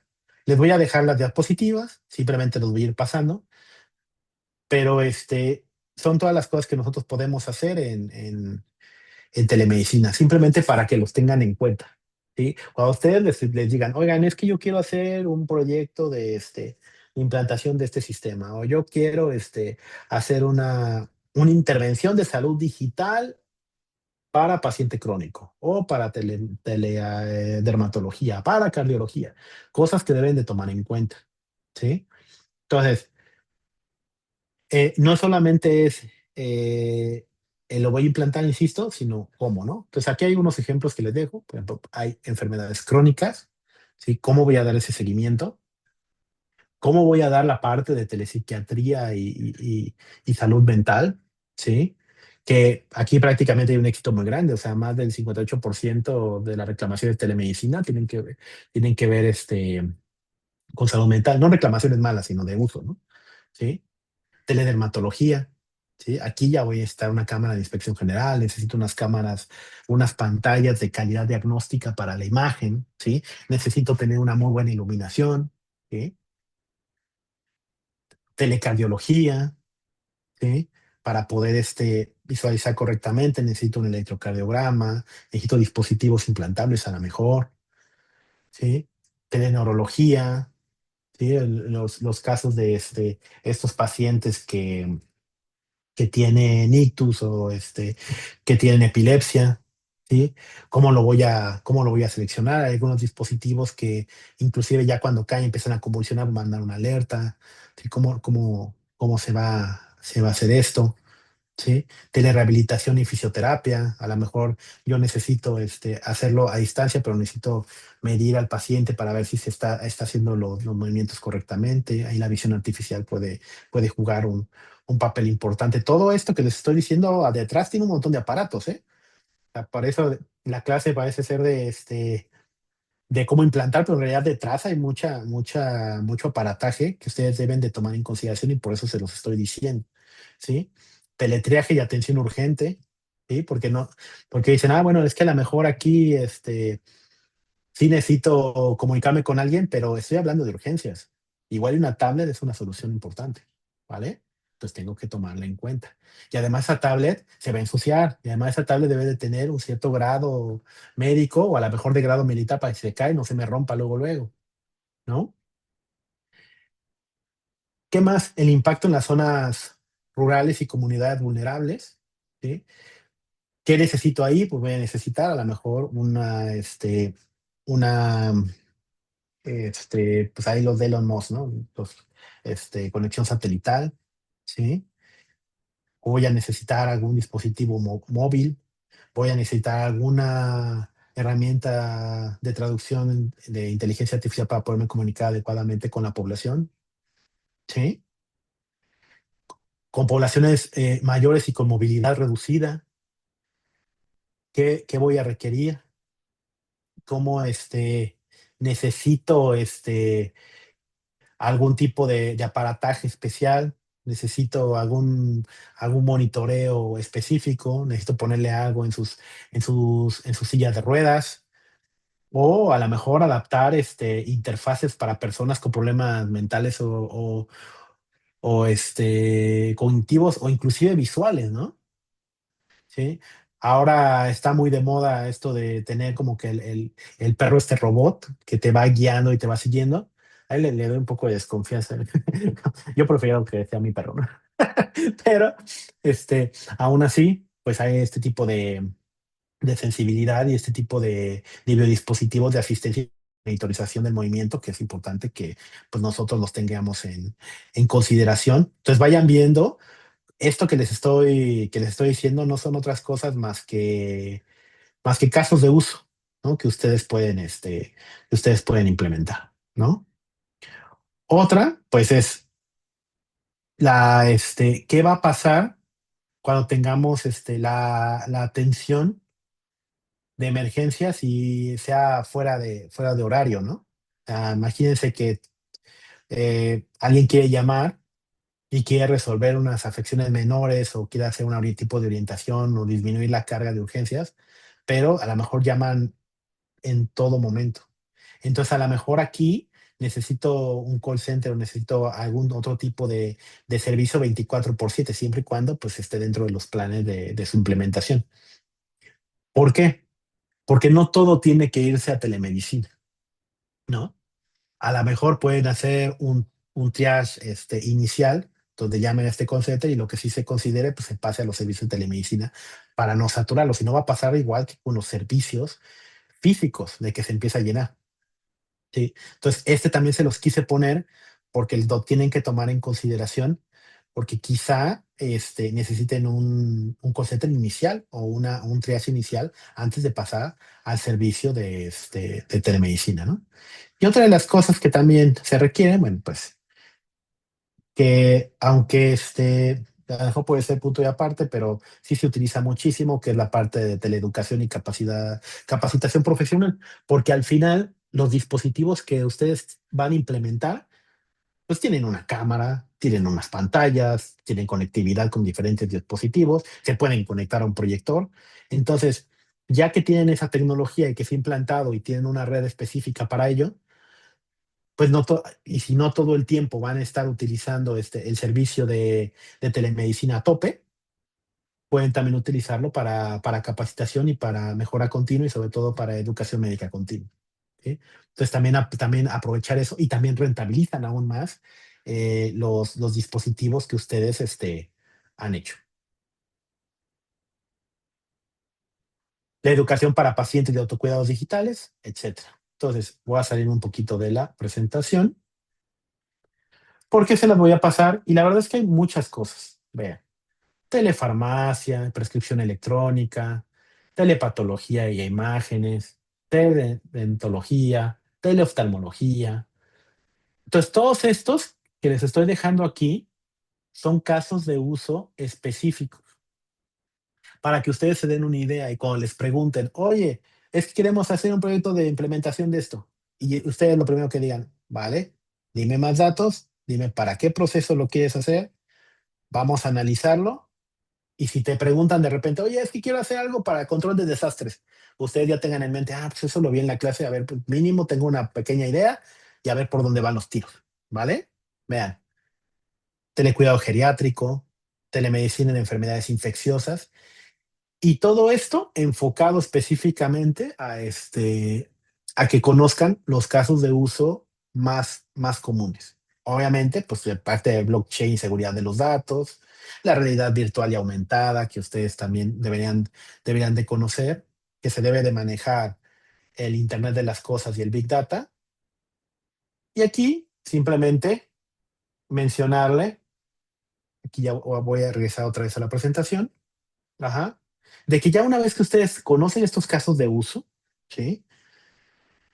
Tienen que manejar también algo que es muy importante, que es a nivel conceptual, que a veces se pierden ahí, que es la arquitectura y el flujo de los datos, ¿vale?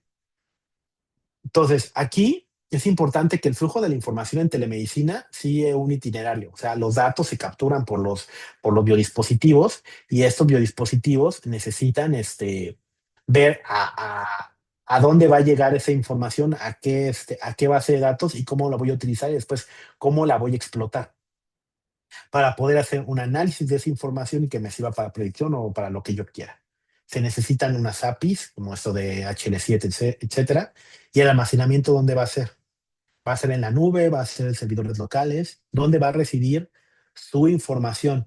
¿Por qué me detuve en esta en particular? Porque es que hay muchos todavía hospitales y clínicas y ministerios de salud en el mundo. Me voy a dedicar ahorita a hablar específicamente en México, donde en México me dicen, vale, ¿dónde va a residir mi información? Ah, no, bueno, pues va a residir en la nube. Dicen, sí, sí, sí, pero ¿en qué data center? ¿En dónde está localizado? Y a veces los sistemas, como por ejemplo, hablamos de Amazon, Cloud, Azure, este, Google, Google Drive, este tipo de cosas. Y a lo mejor pues los servidores están en Estados Unidos, están en Brasil, están en Europa, algunos están en México, ¿sí?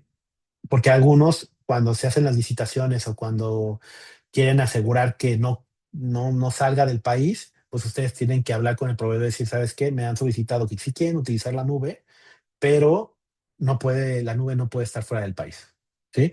O si está fuera del país, quiero que tenga HIPAA compliance, y quiero que tengan los niveles de seguridad adecuados, y quiero que me lo pongas por escrito, y además que nos han pasado también en algunos proyectos, que el proveedor, que el hospital nos dice, y aparte voy a contratar a una empresa externa para que le haga hacking ético al proveedor, porque yo no quiero problemas más adelante de que se me fuga la información que es sensible.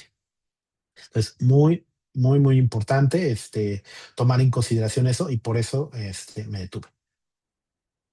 Entonces, ya prácticamente para terminar, es la hoja de ruta de la implementación, donde pues deben evaluar las necesidades y el análisis de las brechas, o sea, identificar los procesos que pueden beneficiarse de la telemedicina, selección de la tecnología que van a utilizar, o sea, hay que elegir las plataformas, dispositivos, estándares, etcétera. Tener una capacitación y entrenamiento de esos profesionales, incluso de ustedes mismos a veces, para poder entender bien cuáles van a ser esos protocolos de atención. Si se requiere y lo amerita el proyecto, ver cuáles van a ser estos sistemas existentes, esta integración que se van a estar realizando. Muy importante hacer pruebas piloto y de escalamiento. ¿Sí? A veces, insisto, o sea, quieren abarcar mucho y hacen una implantación y salida a producción Big Bang y no tomaron en cuenta la que a lo mejor son muchos pasitos al mismo tiempo, se cae el sistema, no estaban preparados. No va a pasar nada si hacen el piloto, más allá de dar que les dé datos para que cuando salgan a producción, los errores que puedan tener sean muchísimo menores y no le tengan miedo a las pruebas piloto. Y la evaluación continua y mejora, ¿sí? Es también muy importante. Ya salió una producción, funciona muy bien, no tengo que adaptar nada, padrísimo, ¿qué más hago? ¿Ahora qué sigue? ¿Sí? Mejora continua, escalamiento, que se haga esto a largo plazo, ¿no? Medir muy bien las métricas, acceso y eficiencia, ¿sí? Calidad asistencial, satisfacción del paciente o de nuestro cliente que vaya a ser, quien le vamos a dar este servicio, y que siempre esté pues dentro de la rentabilidad para que esto tenga continuidad, ¿no?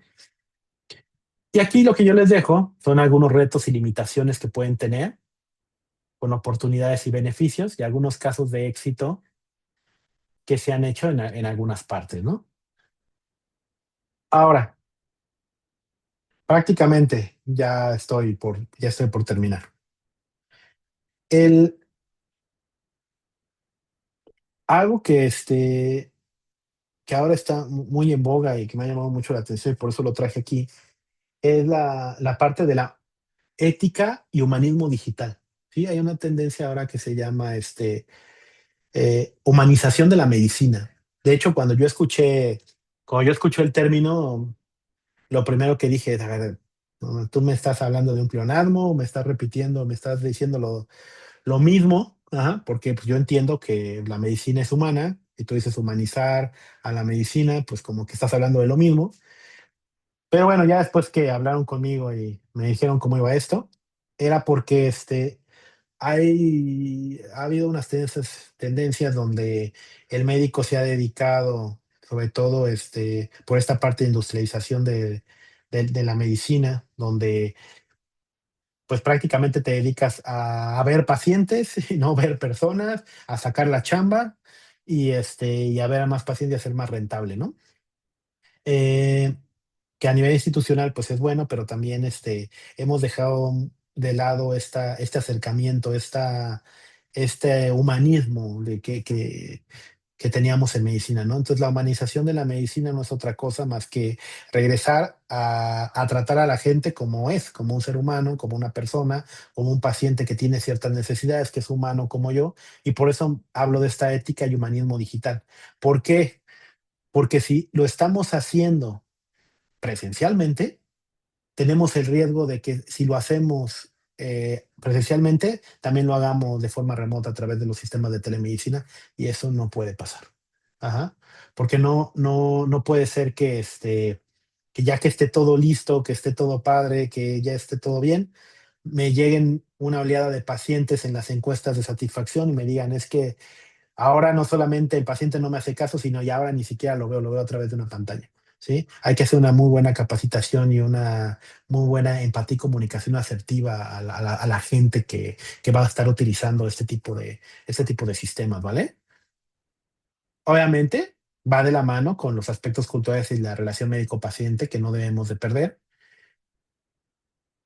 Yo sé que debemos de ver también el día a día del paciente y su atención, pero no olvidemos la telemedicina y la salud pública, porque toda esta información que nosotros estamos recabando nos puede servir para hacer consultas y monitoreos y sobre todo hacer estadística que nos permita inclusive por región saber cuál es el tipo de población que tenemos y hacer acciones de salud pública que puedan impactar. Otra de las cosas es, pues ya que estamos en esto y que muchos de los de aquí nos dedicamos a investigación, pues también hacer investigación y desarrollo. ¿sí? No tengan miedo, súbanse a esto, documentenlo bien, ¿sí? Una de las grandes cosas que tenemos aquí en Latinoamérica y por lo cual luego nos ganan los europeos, los gringos, y eso es que esos escriben todo, ¿sí? Hagan la implementación, documentenla, hagan su protocolo adecuadamente y publíquenlo, ¿sí? No necesita ser en issue, publiquen en una revista local, vayan a los congresos, expongan su conocimiento, ¿sí? Para que esto vaya mejorando, porque eso nos da la particularidad específica de nuestra región. Y entonces, bueno, ya, conclusiones y recomendaciones. Pues la telemedicina pues, ha evolucionado de ser un recurso excepcional a construir un puente esencial de los sistemas de salud modernos. Su éxito va a depender de una infraestructura robusta, interoperabilidad basada en estándares como FHIR, HL7, etcétera, una monitorización remota, sistemas como por ejemplo inteligencia artificial en caso de que podamos implantarlos y prácticas de ciberseguridad sólidas. Las políticas deben proveer la equidad y la accesibilidad, el tiempo que establecen, pues marcos regulatorios claros para proteger la privacidad y la calidad de la atención. Y bueno, y se recomienda pues continuar investigando, evaluando y hacer educación médica continua como lo que estamos haciendo en este momento con ustedes, ¿no? Entonces, si tienen alguna duda, alguna pregunta, estoy aquí para poderla responder. Y y listo, gracias por aguantarme 1 hora y media. ¿Vale? No sé si tengan alguna duda. Magwina, no sé si quieras hacer alguna intervención o algo, o lo que tú me digas. Por favor, a mí me gustaría que ampliaras un poquito sobre lo que es el HIPAA compliance y algunos de Ujú, estos estándares que mencionaste, porque los vemos mucho los mencionamos brevemente en la asignatura. Muchos de ujú, nuestros alumnos del día de hoy son pasantes del departamento. Hay algunos también egresados, pero ujú. no ampliamos tanto y creo que sí valdría la pena de la mano de tu expertise que lo has implantado, ¿no? Y fíjate que, o sea, los protocolos de seguridad e interoperabilidad, o sea, son fundamentales, ¿no? O sea, nosotros hablamos a veces en industria, ¿no? De HIPAA compliance, porque HIPAA o sea, en realidad es una ley de portabilidad y de responsabilidad de seguros en Estados Unidos, de seguros médicos. Y esto tiene una serie de reglas y de protocolos de cómo se debe de manejar esa información. Digamos que el CIMI es nuestra ley de protección de datos personales, ¿sí? O en Europa el GRPD, ¿no? Que es también la ley de protección de datos, ¿no? De allá.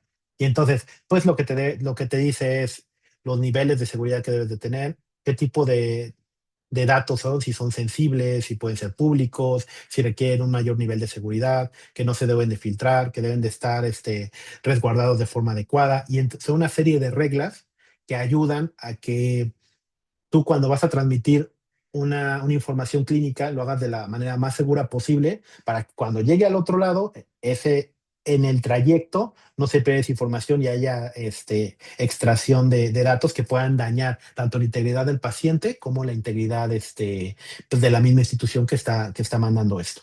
¿Sí?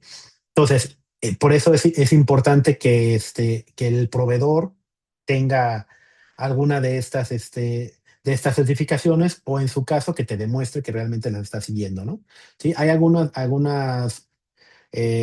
plataformas ya en la nube, por ejemplo, digamos de Azure, ¿sí?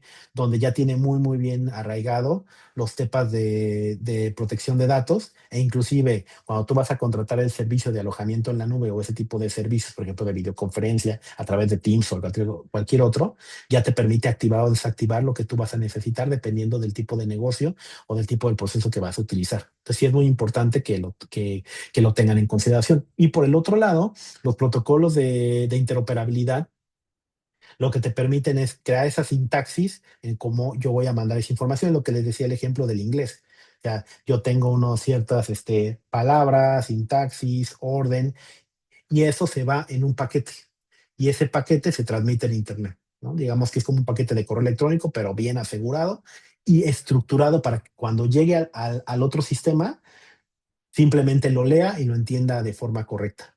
Los protocolos más comunes de interoperabilidad de nivel clínico son el HL7, ¿sí? G-Level 7, ¿sí? Que es una asociación sin fines de lucro que está prácticamente en todo el mundo y que lo que se dedica es a crear ese protocolo específico. Hay varias versiones, versión 1, 2, 3 y la última que es la FHIR, ¿sí? Que tiene ya unos arqueotipos, una cierta estructura adecuada para esto. Pero HL7 no es el único, o sea, ahí también está SNOMED, ¿sí? Que es otro protocolo que te permite comunicar sobre todo a nivel un poco más clínico, ¿sí? O CIE9, CIE10, es que depende mucho. Hay protocolos que son meramente técnicos de intercambio de información y otros que son semánticos.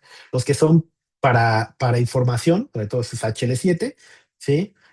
DICOM, por ejemplo, para imágenes médicas, pero para los que son ya semánticos, que tienen información clínica, sobre todo de diagnósticos y esto, está SNOMED, o por ejemplo también tenemos la codificación del CIE9, del CIE10. Entonces, todo este tipo de protocolos son los que nosotros debemos de manejar y saber cuál vamos a utilizar o no cuando implementamos este tipo de sistemas. Yo lo que les puedo decir es que en telemedicina van a manejar dentro de los protocolos de comunicación, van a manejar HL7 sí o sí, ¿sí?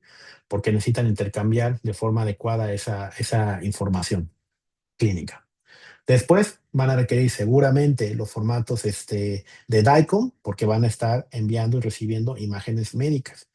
Y entonces, como tienen que ser de calidad diagnóstica, pues lo más seguro es que utilicen ese tipo de protocolos, ¿sí?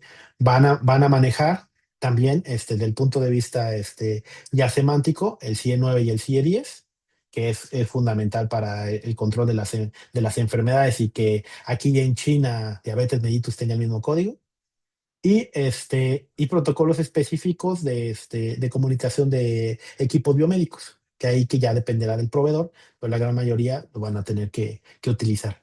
Esto parece algo como muy técnico, pero en realidad, insisto, todo se basa en el proceso. Lo único que tienes que hacer es entenderlo muy bien, qué vas a intercambiar, cómo lo vas a usar, y solitos van a decir, oye, ¿cómo voy a hacer esto? Mira, para eso es este protocolo HL7. Oye, es que necesito mandar una imagen radiológica. Mira, para eso necesitas DICOM. Oye, es que necesito mandar esto y necesito que esté encriptado. Pues ¿sabes qué? Pues voy a necesitar HIPAA o la ley de protección de datos personales para tener la seguridad de que se va a enviar correctamente. Y entonces así es como funciona. Y sí es muy importante que se vayan empapando de esto, no a nivel técnico, no que digan, mira, es que el header y después sigue el footer y después sigue no sé qué. O sea, no me interesa eso. Me interesa que a nivel conceptual sepan que existen porque dentro de los sistemas de salud, de sistemas digitales en salud, es el día a día para intercambio de información. No sé, queda más o menos claro.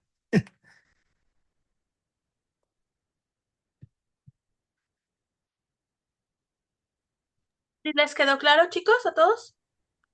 ¿Alguna otra duda, alguna otra pregunta? Sí, te la estaba poniendo aquí en el chat. Ahí hay una manita. Adelante, doctora Natalia, por favor. Hola, buenas noches. Hola. Eh, yo tengo una pregunta. Bueno, más bien, por ejemplo, o sea, me ha tocado como platicar con ciertas personas que no están tanto como en el ámbito de la salud y la medicina, sobre la telemedicina y todas estas como, pues, consultas de, pues, a distancia que pueden tener las personas. Entonces, cuando les preguntamos a estas personas, pues, dicen como de que, ay, sí, conozco lo que es la telemedicina, pero pues no sé, prefiero todavía la atención presencial o son como muy, pues no tan abiertos a utilizar estas tecnologías. Pero por ejemplo, si ya tenemos pues estas plataformas que podemos utilizar, el equipo médico, la gobernanza en, pues en telemedicina y en salud digital, ¿qué estrategias, por ejemplo, podríamos implementar con la población como blanco, que serían pues los pacientes, para que estuvieran como más dispuestos a probar todas estas nuevas tecnologías y pues justamente que nosotros podamos implementarlas en ellos, porque pues también si su participación pues es un poco difícil, ¿no? Sí, precisamente, más o menos lo acabas de decir, la segmentación de tu grupo objetivo. ¿sí? Cuando tú vas a implementar este tipo de proyectos, necesitas ver el proceso que va a aportar más valor a la población diana a la cual tú te vas a dirigir. Entonces, ¿por qué? Porque a uno le va a interesar más la teledermatología, a otro la cardiología, o al otro dice, mira, ¿sabes qué? La verdad es que yo tengo un problema articular y por más que quiera ver a distancia al médico, quizá lo mejor sea que me revise físicamente, ¿no? ¿Sí? Entonces, una vez que tienes ya muy enfocado tu grupo objetivo, es ver qué valor le vas a dar y que sea equiparable o mayor a que se haga de forma personal. ¿Sí? Entonces, por ejemplo, digamos que uno de los datos muy claros es la psiquiatría o la psicología, ¿no? Donde el paciente lo que te dice es, mira, pues yo estoy de viaje o yo estoy en algún otro lado o yo simplemente me conecto, puedo hablar con la persona y sigo teniendo mi terapia, ¿no? Y entonces le ven valor, ¿no? O también cuando los sistemas no solamente dan la parte de comunicación de telemedicina o por video, sino también le regresan algo más al paciente. Por ejemplo, hay sistemas que le dan la transcripción de la consulta, que tienen la capacidad de que se le explique qué tipo de medicamento es y por qué se lo está dando, o que le haga una planificación y que se le pase directamente a su sistema, a su celular, cuando se debe tomar el medicamento, o algo tan sencillo como simplemente la comunicación continua con el médico tipo WhatsApp, donde puede decir las preguntas adecuadas y él le puede contestar a él o el grupo de, este, de soporte que tenga, ¿sí? Pero el éxito siempre va a estar en relación a que busques el valor de tu población objetivo. Y así es donde, ya conociendo el proceso, vas a poder implementarlo de forma adecuada. No hay como una regla mágica o como una receta que te diga, mira, sabes que si haces esto, te va a salir siempre. No lo hay, porque hay cada particularidad por tipo de paciente, por tipo de población al cual tú vas a hacer esa intervención. Yo lo que haría es, me sentaría con el equipo. Yo siempre se los digo cuando vamos a implantar un proyecto que tenga que ver con la adopción de un tipo de herramienta o de intervención de salud digital. Digo, a ver, nuestra primera sesión va a ser de ideación. Y por lo tanto, yo a todos los que quieran participar les voy a invitar a un cafecito y ese cafecito va a ser en una junta donde vamos a empezar a crear las ideas y qué aporta valor y qué no. Con base en el conocimiento de ese proceso, de ese modelo de negocio y que ya veamos que realmente tenemos los puntos de dolor, o sea, hacemos un análisis FODA, ¿sí? Y hacemos donde realmente nos está doliendo. Y ahí es cuando yo digo, vale, perfecto. Ya tenemos identificadas 5 cosas, que puede ser seguimiento de paciente crónico, diabético, porque no tenemos un apego terapéutico adecuado, se nos complican y llegan a urgencias y hospitalización con coma hipermolar. Ah, vale, perfecto. ¿Eso nos duele mucho? Sí, nos duele un montón. Ah, vale. Entonces, segmentamos a la población, hacemos un plan de comunicación adecuado para ese tipo de personas, creamos el sistema o lo adaptamos o lo configuramos para ese tipo de pacientes en concreto, les damos el seguimiento, capacitamos a nuestra gente, vemos los indicadores que se requieren y empezamos a aportar valor de esa manera. Ah, mira, que ya nos fue súper bien con ese grupo en concreto, específico. Vale, ahora, ¿cuál sigue? Qué otro era el punto de dolor? Vale, pues ahora el punto de dolor es algo más general. Ah, pues sí, son los pacientes psiquiátricos. Ah, vale, pues órale, pues lo hacemos de esa manera. Y entonces vas escalando de forma paulatina. Tú tienes que irte ganando las medallas poco a poco, ¿sí? Imagínate que estás en una guerra y estás en una trinchera. Y en esa trinchera tú vas avanzando de a poquito, ¿sí? Entonces, primero de a poquito vas ganando batallas, vas ganando batallas, pero siempre aportando valor. Y una vez que pase un año, ¿sí? Por decirlo de cierta manera, ya te subiste 5 o 6 medallas y entonces ya tienes un servicio de telemedicina más enfocado. ¿Sí? No es solamente decir es que lo voy a subir a todos los pacientes cardiovasculares, porque a lo mejor el paciente posinfartado sí ve la necesidad de hacerlo en telemedicina, pero a lo mejor uno que ya se recuperó, que tiene un bypass o que tiene a lo mejor un marcapaso y que le está yendo bastante bien, a lo mejor lo ve menos útil y no quiere hacer una telemedicina como tal, sino nada más un seguimiento remoto simple a través de un call center. ¿Sí me explico? ¿Te quedó más o menos claro? Sí, perfecto, muchas gracias. Sí, vale.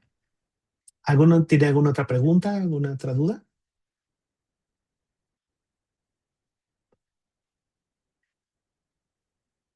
Y Natalia, métete a la página de la OMS. Hay unas herramientas, unos toolkits de telemedicina donde viene una metodología de implantación.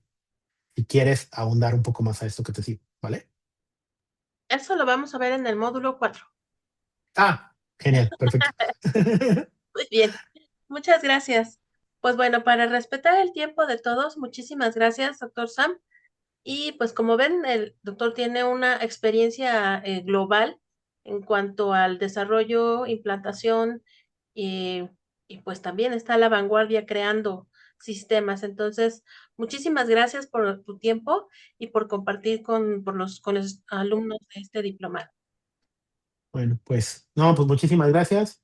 Cuídense mucho, pórtense mal y a ver si nos vemos un día de estos por unas cañas o un Va. buen vinito. Muy bien. Cuídense mucho. Muchas gracias. Bonita noche. Adiós.